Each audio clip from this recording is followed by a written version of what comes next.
Jirtu hordoftoota keenya sagantaa keenya jimaataa qabannee dhufneerra dhaabni biltsiginnaa guyyaa boruu naannoo Oromiyaatti mootummaa haaraa hundeessuuf akka ta'e beeksise. Amma mootummaan borii kaasee hin hundaa'a. Borii kan Oromiyaa hin hundaa'a. Paartilee morkattootaa karaa nagaadhaan filannoo darbe keessatti hirmaachaa turan. Garuu immoo teessoo hin arganne biyya bulchuu keessatti akka gahee taphatan kun hojiirra hin oola. Gamkaaniin hawaasnii fi jaarmiyaaleen diyaaspooraa Oromoo mormii mootummaa Itoophiyaa irratti godhamu deeggaruuf koongireesii ijaaru. Atleet Qananiisaa Baqqalaa maaraatoonii Berliin mo'achuuf haala gaariirra jira jechuu. Amma guutumaa guutuutti fayyaan koo baay'ee gaariidha. Egaa qophiis baay'ee gaarii hojjedha. Odeessaalee biroos qabnaa Galaanaa Balaa nu waliin tura. Tajaajilli maallaqa daddabarsaa gama moobaayilaa Itiyoo Teleekoom ka Teeleebir jedhamu hojii jalqabee ji'a 4 keessatti birriin biiliyoona 1.1 socho'uu ibse. Itiyoo Teleekoomitti hoogganaan dhimma maallaqaa moobaayilii Obbo Buruuk Adhaanaa BBC'tti akka himanitti tajaajilli maallaqaa hedduun ka socho'e karaa bittaa kaardii moobaayiliiti. Almost agalgilootun ከጀመርን 4 ወር ሞልቶናል. Erga tajaajila kana eegallee gara ji'a 4 ta'eera. Caamsaa 11 eegalle. Amma fayyadamtoota miiliyoona 6 hin qabna. Teeleebir fayyadamuun hanga ammaatti daldalli miiliyoona 10 ta'u gaggeeffameera. Walumaa galatti hanga ammaatti Teeleebir fayyadamuun birriin biiliyoona 1.1 ta'u socho'eera. Tajaajilli yeroo bilbila bitachuu maallaqa harkaa caalaa kan sochoosudha. Inni itti aanu tajaajila kana fayyadamuun maallaqa namni tokko gara nama biraatti ergudha. Egaa maallaqi hagi kun akka socho'uuf tajaajilli akka herrega baankii Teeleebir waliin wal qabsiisuu, gabaa deemanii Teeleebir fayyadamuun kaffaltii gaggeessuu fi biroon kanneen gumaachanidha. Tajaajilli kun uummata bal'aa bira geessisuuf hojii dabalataa akka hojjechaa jiran ka himan Obbo Buruuk kana dhugeessuufis tajaajiloota haaraa dhiyeessuuf karoorfanneerraa jedhan.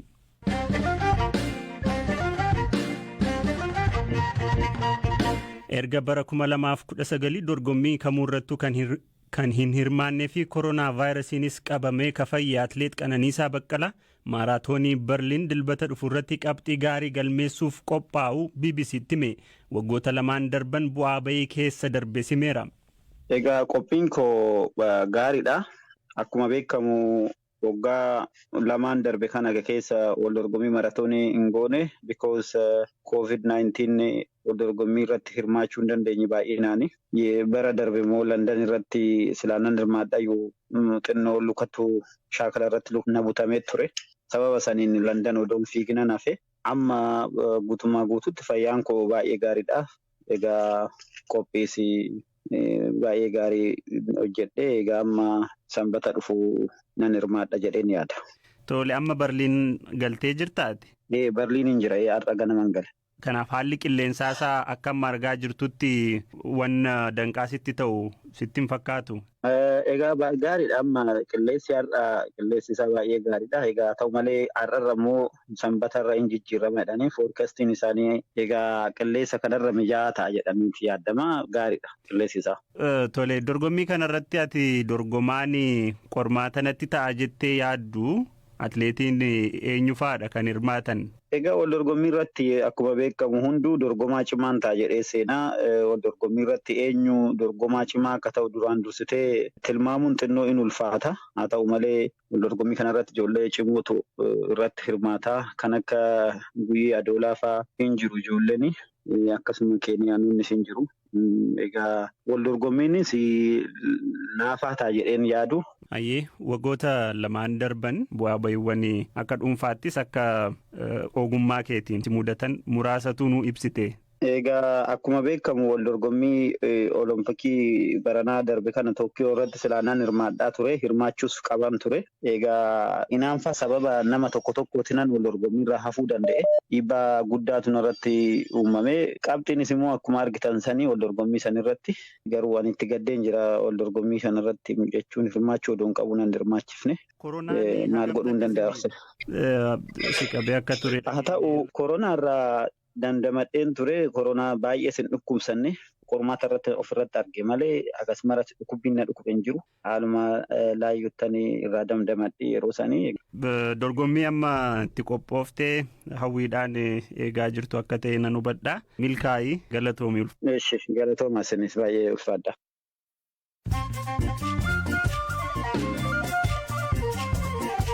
Dhaggeeffattoota gidduutti ammoo odeessaalee gaggabaaboo muraasa. Hoogganaan duraanii amantaa Taalibaan adabbii cimaa akka ajjechaa fi qaama hir'isuu Afgaanistaan keessatti deebi'uufii jedhan. Mullaa Nuruddin Turaabii amma mana hidhaa hoogganaa akka jiru AP'tti akka himetti adabbiin qaama hir'isuu haaraan nageenyaaf barbaachisaadha jedhan. Adabbiin akkasii kun akka Taalibaan bara 1990 keessa gochaa ture san uummata fuulduratti kan raawwatamu hin ta'u. Mootummaan UK Itoophiyaa dabalatee deeggarsa maallaqaa biyyoota naannichaaf kennu hir'isuuf murteessu beeksise. Koreen paarlaamaa UK ammoo deeggarsa maallaqaa mootummoota biyyoota Afrikaa muraasaaf kennu hir'isuuf murteessuun of tuulummaadhaa akka malees nama mufachiisaa jechuun qeeqeera. Qondaala mootummaa Yuugaandaa maallaqa deeggarsa hawaasaa miidhamanii gargaaruuf ergame hatuun himatame irratti hidhaan waggaa 40 fi adabbii maallaqaa $5 miiliyoona 5.4 irratti mure. Waajjira ministeera muummeetti hojjetaa herreegaa akka ture Godfrey Kazindaa walumaa galatti maallaqa $26 miiliyoona 26.4 hatuusaa AFP'tu gabaase.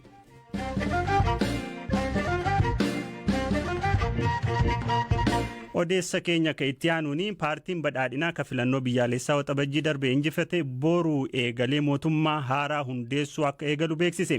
Dubbii himaan dhaabichaa Dr. Biqilaa Urrisaa ibsa BBC'f kennaniin guyyaa boruu mootummaan haaraan naannoo Oromiyaa akka hundaa'u himaniiru. Kana keessattis dhaabbileen mormituu dorgomanii garuu ammoo hin injifanne biyya bulchuu keessatti hiree akka qabaatan ni godhamaa jedhan. Hundaa'uun qophiin taasifamaa ture sun gaafii uummataa karaa deebisuu danda'uun mootummaan amma hundaa'u kun dhaabbii cimaa qabaatee akkamittiin gaafii uummataa deebisuu danda'a karaa jedhuun ilaalamaa jira jechaadha malee seeremoonii isaa miti jechuudha. Akkaataa gaafii uummataa deebisuu dandeenyuun qophiin taasifamaa ture. Amma dura ministeerri muummee Abiyyi Ahmed dhaabbilee siyaasaa filannoo keessatti hirmaatanii garuu immoo hin milkaa'iniif mootummaa haaraa ijaaramu keessatti gahee akka qabaatan aangoon kennamuufi akka danda'u ibsanii turan. Sun sadarkaa naannoo Oromiyaattis sadarkaa federaalaattis raawwatamuuf deema. Karaa paartiitiin kutannoon jira. Karaa muummichi ministeeraa keenyaa fi pirezidaantiin paartii keenyaa kutannoo olaanaa qabu. Kanammoo sadarkaa koree hojii raawwachiistuu paartii keenyaattis ta'ee sadarkaa miseensotaa irratti mariin irratti taasifame sadarkaa adda addaatti mari'annee kan irratti walii galame waan ta'eef mootummaa hundaa'u sadarkaa federaalaattis ta'ee sadarkaa mootummoolee naannolee keessatti paartilee morkattootaa karaa nagaadhaan filannoo darbe keessatti hirmaachaa turan garuu immoo sababa adda addaatiin sagalee caalmaa argatanii teessoo hin arganne biyya bulchuu keessatti akka gahee taphatan taasifamee hojimaanni qophaa'aa tureera. Kuni hojiirra hin oola.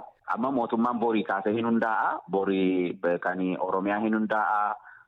Ittaansee naannoon Amaaraa, Gaambeellaa, Finfinneen hundeessaa deemu waan ta'eef isarratti ifoomsaa qajeeltoo isaa irrattii fi kutannoo fi murtee paartii irratti qofa yoo walii galle gaariidha. Gadi fageenyaan diteelii isaa garuu gaafuma mootummaan hundaa'uu fi hojimaata isaa keessatti waliin ilaallaa kan deemnu ta'a jechuudha. Hayyee tarii fudhatamummaa mootummaan haaraan naannoo Oromiyaa keessatti qabu gaaffii isinitti ta'a? Obboleessa koo karaa kamiinuu Fudhatamummaa jechuun paartii kumaatamni keessatti hirmaachuu otoo hin ta'in fudhatamummaa karaa ummataatiin ilaalamu. Ummanni lakkoofsaan gara miliyoona 17-18 ta'u gadi bahee galmaahuu qofaa miti gaafa guyyaa filannoo hanga halkan keessaa sa'aatii 7tti filannoon ganna keessa gaggeeffame bokkaa keessa cabbii keessa dhoqqee keessa dhaabbatee dukkana keessa dhaabbatee filadhu malee hin galu jedhee rakkoo kamiyyuu dandamatee filate eenyurraa barbaanna fudhatama mootummaa qaama alaa dhufe yoo sartifikeetii sanuu kennu barbaanna moo yookiin immoo dhufe harka walitti nuu dhahu barbaanna moo waancaa sanuu kennu barbaanna. Carraa fi danqaaleen mootummaa haaraa amma hundeessaa jirtan mudataa jettanii yaaddan maal fa'aadha? Mootummaa paartii badhaadhinaatiin hundaa'e mootummaa isa jalqabaati. Kuni mootummaa jalqabaati jechuun jijjiirama baay'ee abdii namatti kennu garuu qormaata adda addaa keessa darbeeti mootummaa amma ji'a kana keessa hundaa'u kun kan hundaa'aa jiru. Rakkoon nageenyaa bakka adda addaa naannolee adda addaa keessa hin jira. kuni qormaata guddaadha. Kanaafuu mootummaan amma hundaa'u kun qormaata guddaa sun ta'in akka carraattis fudhatee hojii manaasaa isa jalqabaa godhee nagaa fi tasgabbii fi nageenya uummata kanaa nageenya lammiilee eegsisuun xiyyeeffannoo guddaadhaan kan hojjetamu ta'a. Dhimmoota mariidhaan tasgabbiidhaan uummata hirmaachisuudhaan hayyoota hirmaachisuudhaan qaamota adda addaa dhimmi biyya kanaa nagalcha jedhan hunda isaanii hirmaachisuudhaan dhimma biyya kanaa irratti walii galuunii fi lammiileen biyya kanaa tokko ta'anii biyya waliinii ijaarrachuun akkaataa barbaachisuun mariin barbaachisaadha.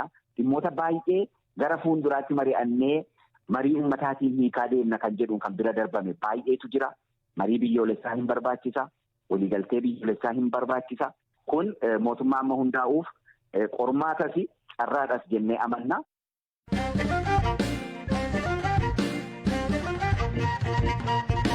Gama kaaniin hawaasnii fi jaarmiyaaleen Oromoo diyaaspooraa tibba kana Ameerikaa Minisootaatti wal arguun Koongireesii Oromoo idil addunyaa hundeessuun hooggantoota filataniiru. Koongireesiin ogeeyyii fi waldaalee kutaalee addunyaa garaagaraa irra jiraniin hundeeffame kun mormii mootummaa Itoophiyaa irratti biyya keessatti adeemaa jiru utubuuf hundaa'ee jedhan dura teessuu itti aantuu koongireesii kanaa ta'uun kan filataman adde Shubbee Shamsaddiin. Kaayyoo koongireesii kanaa fi maaliif mootummaa Itoophiyaa amma jiru akka morman gaafanneerra. Assembliidha bakka Oromoon itti walitti dhuftee yaada adda addaa wal dabarfattee itti haasoo murtiirras gahanii akkamitti dura deemnaa waan jedhu irrattis murtii adda addaa dabarsanii bakka ka'anidha. Akkuma ati jettee World Oromoo Koongireesiin torbaan dabre hundeeffamee ture. Kaayyoon isaatis qabeenya Oromoodhaa kan biyya alaa keessa jiru kana walitti deebisuudha. Walitti furteessinee akka karaa tartiiba qabuun karaa qindaa'een qabsoo Oromoodhaa kan biyya keessaa deemaa jirtu tana bira dhaabannuudha kaayyoon isaa. Iskilii adda addaa kan qabnu yoo walitti deebifnee bakka takkatti deebine irra humna nuu taha. Qabsoo teenya kan nuti gargaaru jirru tanas irra humneessuus dandeenya. Tartiibaanis akka isiin galma geessisuus dandeenya jechuudha. Mootummaan Itoophiyaa keessatti amma jiru dantaa Oromoo kabajee dimookiraasii biyya keessatti fiduudhaaf carraaqaa jira jedhee deeggaruutti jirutu jira qaamni diyaaspooraa. Gam keessaniin immoo hawaasni gariin mootummaa kana mormuu fi warra morman jajjabeessuutti karoora baasachaa jira. Maaliif mootummaa kana deeggaruu cimsuu irratti maaf hin xiyyeeffanne? Dhuga wanni ati jette warri Oromoo diyaaspooraa keessaa warri PP gargaarus numa jira.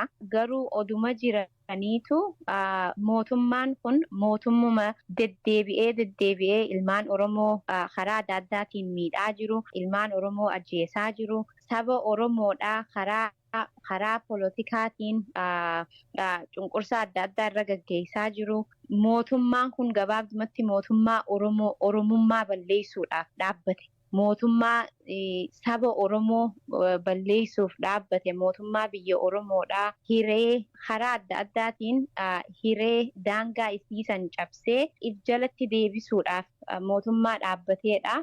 Oromoon baay'inaan wanni kun nuuf hin tahu jedhee waan amaneef wanni kun nuuf hin tahu mirgi Oromoodhaa sarbamuun nuuf gahee Oromoon du'uun nuuf gahee kana dura dhaabbanneef irraa ittisuu danda'uudha qabnaa waan irra guddaan Oromoodhaa jedhee fudhateef barbaachisaa ta'e.